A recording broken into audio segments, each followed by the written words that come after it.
आज आज म नेपाली बोल्छु किनकि म आज नेपाली यो भ्लग हो हेर्नु होला तपाईहरु एन्डसम्म किनकि हल्का धेरै हिन्दी बोलिसक्यौं हामीहरु। अब म नेपाली बोल्नेवाला छु। जहिले तो हिन्दी वाला भ्लग हल्का मेरो साथीहरुले भन्नु कि भ्लग बा यार मलाई हिन्दी राम्रोसँग तेरो समझ आएको छैन यार नेपाली नै बोल। सुन्नु गाइज होला मेरो कुरा राम्रोसँग। मेरो किन भिडियो आएको छैन किनकि म फोनको स्थिति तपाईहरुलाई हेराउन सक्दिन किनकि मेरो धेरै प्रब्लम छ। अहिले घर पनि बनेको छैन। यो अस्ति नै गेमिङ पिसी वाला बनेको थिएँ जुन। तपाईलाई च्यानल पनि न्यू हुनुहुन्छ भने सब्स्क्राइब गर्नु, लाइक गर्नु, शेयर गर्नु, आफ्नो साथीहरुलाई सँगै बस्नु। यो भिडियो एन्डसम्म हेर्नु होला।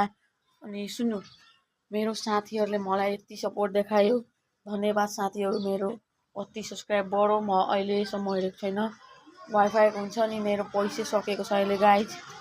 अब जहिले लङ भिडियो हाल्छु। म नयाँ फोन किन्नेवाला छु अनि तपाईलाई म त्यो भिडियो बनाउँछु अनि तपाईहरु हेर्नु होला एन्डसम्म मेरो यो भिडियो।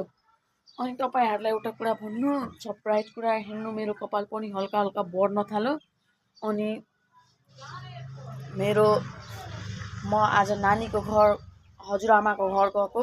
सरी गाइस, त्यो नानीको घर भनेको मेरै भाषामा हो, हिन्दी भाषामा नानीको घर भन्छ। तर म आज हजुरआमाको घर गएको, नेपाली नै हो म। तपाईहरुलाई मेरो नेपाली कस्तो लाग्यो कमेन्टमा भन्नु होला। ल गाइज, तब तक लिए आप लोग चैनल पे न्यू हो तो गाइज सब्सक्राइब कर देना। सॉरी गाइज, म हिन्दी हल्का बोल दिए। च्यानल पे हुनुहुन्छ भने तपाई न्यू मलाई च्यानल पर सब्स्क्राइब गर्नु होला, लाइक गर्नु होला, शेयर गर्नु होला। तब तक लिए बाय बाय गाइजहरु। तब तक लिए नमस्कार, जय नेपाल।